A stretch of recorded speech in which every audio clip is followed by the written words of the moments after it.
Que a graça e a paz de Cristo estejam presentes aí na Assembleia de Deus, Mara, província de Egasa, distrito Exokwe, Moçambique, na África. É um prazer conhecer mais uma parte do povo que vai para o céu. Estaremos juntos lá naquele grande dia. É um prazer estar aqui pregando a palavra de Deus para vocês. Deus esteja abençoando grandemente. Eu me chamo Márcio Ribeiro. Faço parte do Ministério Sarando da Terra Ferida, em Nova Iguaçu, que é uma cidade aqui na Baixada Fluminense do Rio de Janeiro. Tá? Eu quero agradecer ao pastor Josafat e ao evangelista Meliode por essa oportunidade que os irmãos me deram para poder pregar essa palavra para vocês. Deus abençoe grandemente. Vamos abrir nossas Bíblias? Segunda carta de Paulo a Timóteo, capítulo 2, verso 15. É um texto muito interessante que eu quero compartilhar com os irmãos. Seguinte: procura apresentar-te a Deus aprovado, como obreiro que não tem do que se envergonhar, que maneja bem a palavra da verdade. Vamos repetir? Procura apresentar-te a Deus aprovado, como obreiro que não tem do que se envergonhar, que maneja bem a palavra da verdade. Os irmãos podem fechar suas Bíblias, que Deus esteja abençoando grandemente a vida de cada um de vocês nesse culto tão maravilhoso, no qual eu creio que Deus já está falando ao coração dos irmãos desde que esse culto começou. Vou além, creio que Deus já está falando ao coração dos irmãos desde que esse dia começou. Vamos aqui durante esses minutos meditar um pouco acerca daquilo que Deus quer falar conosco através do que Paulo escreveu para Timóteo. Vamos por partes, vamos lá, vamos pegar a primeira parte. Procura apresentar-te a Deus. O que significa apresentar-se a Deus? Significa dizer para Deus o seguinte: eis-me aqui. Se eu quisesse dar um título para essa mensagem, eu daria o seguinte: obreiro aprovado. Esse seria o título que eu daria para essa mensagem. Obreiro aprovado. Voltando aqui para o texto. O que significa apresentar-se a Deus? Significa dizer para o Senhor o seguinte: eis-me aqui, envia-me a mim. Como Isaías falou para Deus. Lá no livro dele ele coloca isso. Quando Deus queria usar alguém para levar a palavra, Isaías capítulo 6, Isaías se apresenta: eis-me aqui, envia-me a mim. Apresentar-se a Deus significa isso, colocar-se à disposição dele com os dons e talentos que Deus nos deu. Ah, mas o que eu posso fazer na casa de Deus? Todo mundo pode anunciar que Jesus Cristo é o Senhor. Ah, eu não sei pregar. Se você sabe falar e anunciar que Jesus é o Senhor, você já está pregando. Se você já sabe dizer que Jesus Cristo mudou o seu viver, você já está pregando. E mesmo que porventura você não consiga falar, você pode falar através da Libras, da linguagem. Aqui a gente chama Libras, linguagem brasileira de sinais, específica para falar com surdos mudos. Então, anunciar o Evangelho, podemos fazê-lo. Todos podem fazê-lo. Nós podemos tomar conta do templo, da portaria. Podemos tomar conta do templo fazendo a limpeza e a manutenção, deixando tudo em ordem para o culto começar. Podemos fazer a manutenção dos equipamentos de som que a igreja precisa, ver se está tudo funcionando direitinho. Podemos ajudar na cantina para preparar os alimentos para o povo. Podemos nos dispor para o ensino das crianças, dos adolescentes, dos jovens. Enfim, coisa para fazer na obra de Deus é que não falta. Então, apresentar-se a Deus significa colocar-se à disposição dele. E ao colocar-se à disposição de Deus, a gente obedece aquilo que o nosso pastor, que é aquele a quem Deus colocou como o anjo, o condutor do rebanho, O que o nosso pastor orienta, nós procuramos acatar e fazer. Isso significa apresentar-se a Deus, colocar-se à disposição do Senhor. E quanto à palavra aprovado?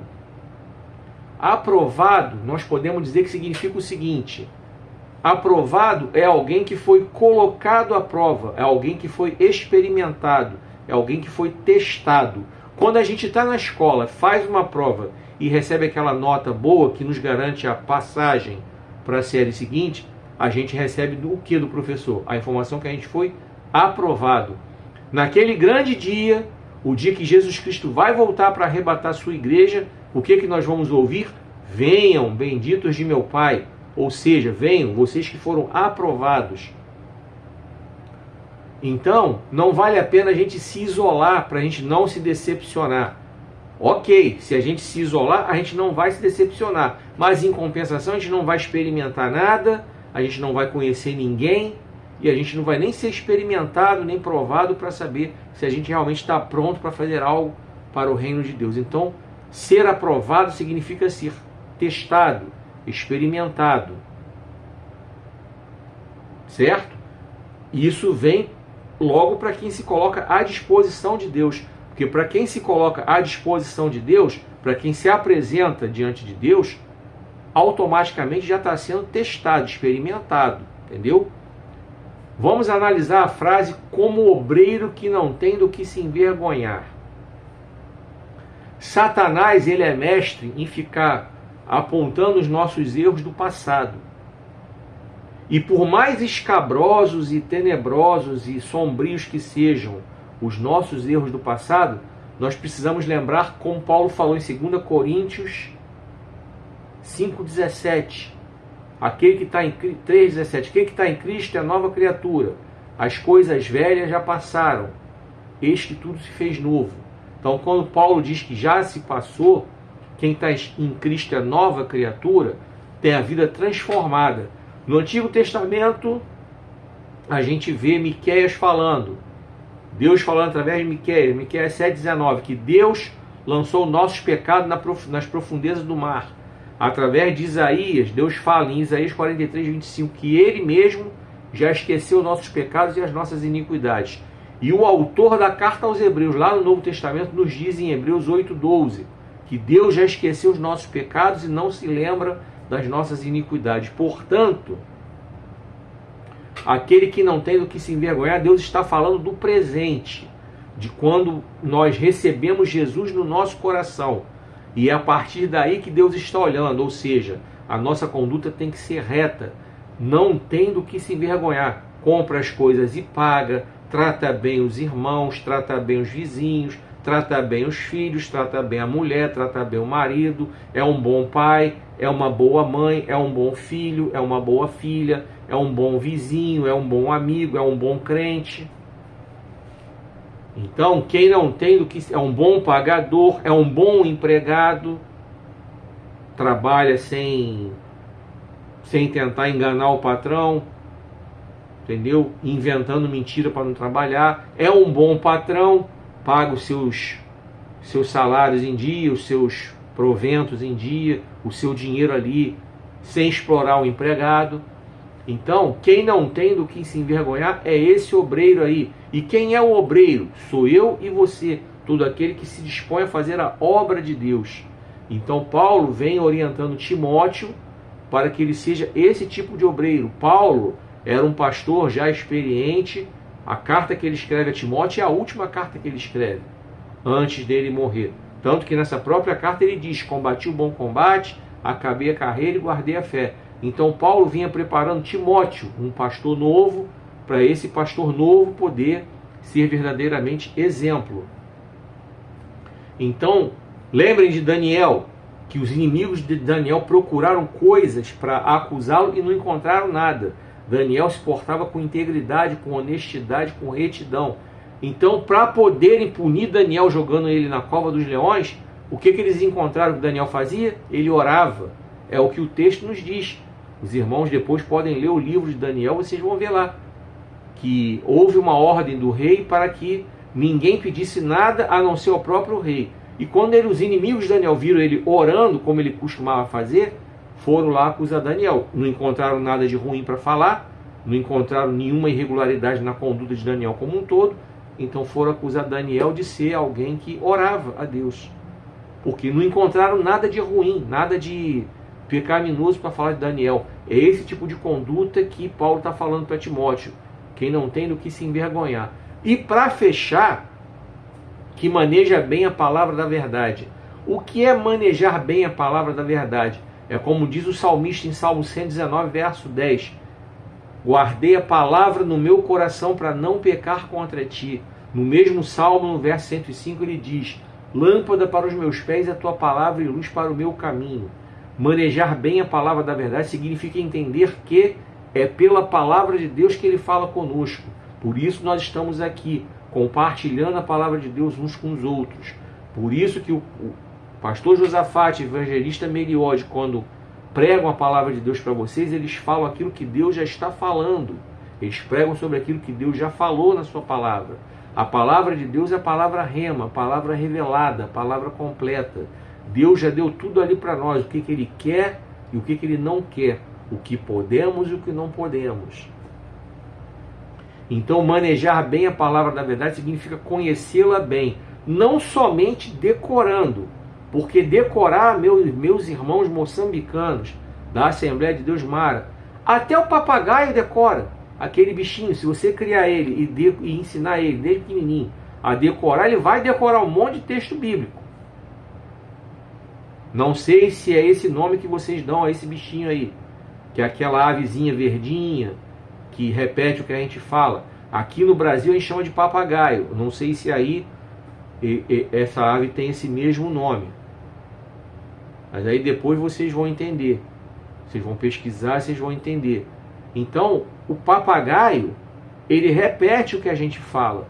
Mas quando eu falo de manejar bem a palavra da verdade, como Paulo ensina a Timóteo, significa tê-la guardada no coração, significa tê-la guardada na mente, significa colocá-la em prática, significa entender que é por ela que Deus fala conosco. É a palavra que é afiada, mais afiada que espada de dois gumes.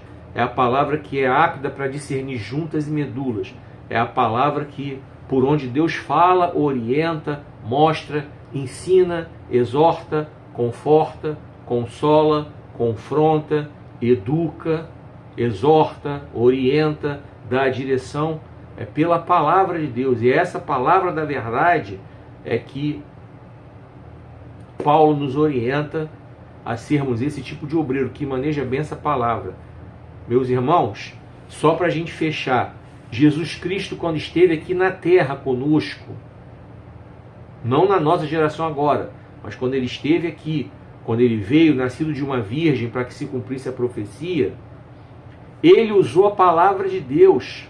Se vocês examinarem bem os evangelhos, vocês vão ver que Jesus citou vários textos que ele aprendeu enquanto ele esteve na sinagoga. Ele citou textos escritos por Isaías, Jesus citou textos escritos por Jeremias, Jesus citou textos escritos por Daniel durante suas mensagens. E além disso, quando Jesus ficou lá no deserto para ser tentado pelo diabo, para ser experimentado, está em Lucas capítulo 4, vocês vão ver que quando o diabo apresentou a primeira tentação para ele, se tu és Deus, transforma essa pedra em pão, porque ele sabia que Jesus estava com fome. Jesus respondeu como? Pela palavra. Está escrito, nem só de pão viverá o homem, mas da palavra que sai da boca de Deus. O diabo, não satisfeito, levou Jesus para o lugar mais alto, mostrou para Jesus todos os reinos e disse: tudo isso eu vou te dar se você se prostrar diante de mim e me adorar. Jesus respondeu para ele como? Na palavra. Está escrito: somente ao Senhor teu Deus adorarás e somente a Ele servirás. Não satisfeito, o diabo levou Jesus para o lugar mais alto do templo e mandou Jesus pular dali. Pula daí, porque está escrito. Olha o que o diabo fez. Está escrito: aos anjos dará ordem ao teu respeito para te guardar em todos os teus caminhos, e eles te sustentarão nas tuas mãos para que não tropeces em nenhuma pedra. Então o diabo até usou a palavra para deturpar Jesus, usou o Salmo 91. Caso você não tenha percebido, o diabo usou o Salmo 91, uma parte do Salmo 91, de forma distorcida para tentar enganar Jesus. Mas Jesus respondeu para o diabo também com a palavra. E Jesus respondeu, mas também está escrito, não tentarás o Senhor teu Deus. Então, Jesus nos dá a lição que ele, sendo homem, mesmo sendo Deus, ele não perdeu a natureza divina dele, ele usou todas as armas dele como homem, usando a palavra para poder rebater o diabo. Então, voltando a Paulo, quando Paulo ensina a Timóteo manejar bem a palavra da verdade, significa usá-la para tudo. Precisamos tê-la guardada na mente e no coração, para que nós possamos realmente ser hábeis para poder contornar as tentações quando elas vêm. Então, pela palavra a gente entende, a gente rebate. Pela palavra a gente aprende, a gente cresce espiritualmente. É através da palavra. Para a gente fechar, procura apresentar-te a Deus aprovado, como obreiro que não tem do que se envergonhar e que maneja bem a palavra da verdade. Significa, meus irmãos, meus queridos irmãos da Assembleia de Deus Mara, em Moçambique, significa que nós devemos nos colocar à disposição do Senhor para fazer a obra dele, que nós devemos colocar a nossa vida verdadeiramente íntegra, para que ninguém tente apontar os nossos pecados. Satanás é especialista em apontar nossos erros do passado. Aqueles que não gostam de nós também fazem isso. Às vezes até aqueles que gostam de nós, mas às vezes sem sabedoria, ficam lembrando de coisas que fizemos no passado. E às vezes nós mesmos ainda não nos perdoamos das nossas próprias culpas. Mas eu quero que vocês entendam aí que Jesus já nos purificou dos nossos pecados. O sangue de Jesus já nos lavou dos nossos pecados. Nós já fomos libertos dos nossos pecados. Jesus já morreu no nosso lugar para isso. Então é pela palavra que nós vamos dizer, Jesus Cristo já nos lavou dos nossos pecados. Apresentar-te a Deus aprovado. Aprovado é estar pronto, experimentado, para ouvir no grande dia, venha bendito de meu Pai. E sem ter com aquilo que se envergonhar e realmente dominando a palavra de Deus. Irmãos, receba essa palavra da parte do Senhor, que Ele esteja falando aos vossos corações nessa terra tão bonita como Moçambique. Que Deus esteja falando aos corações dos irmãos, que Deus esteja edificando a vida dos irmãos através dessa palavra. Mais uma vez eu quero agradecer a Deus em primeiro lugar, porque daqui do Brasil eu posso estar pregando a palavra de Deus para os irmãos aí em Moçambique. Eu quero agradecer ao pastor Josafate, ao evangelista Meliode, pela oportunidade que me deram para estar aqui compartilhando a palavra de Deus com vocês. Desejo que todos vocês continuem cultuando ao Senhor, levando esse evangelho a todos os moçambicanos, levando esse evangelho aos habitantes desse país, que só Jesus Cristo é o Senhor, só Jesus Cristo é o Salvador, só Jesus Cristo nos liberta. Ele é o Verbo vivo, é aquele que morreu na cruz pelos nossos pecados, e é a Ele a quem nós devemos anunciar sempre. E assim eu agradeço a essa oportunidade em nome de Jesus.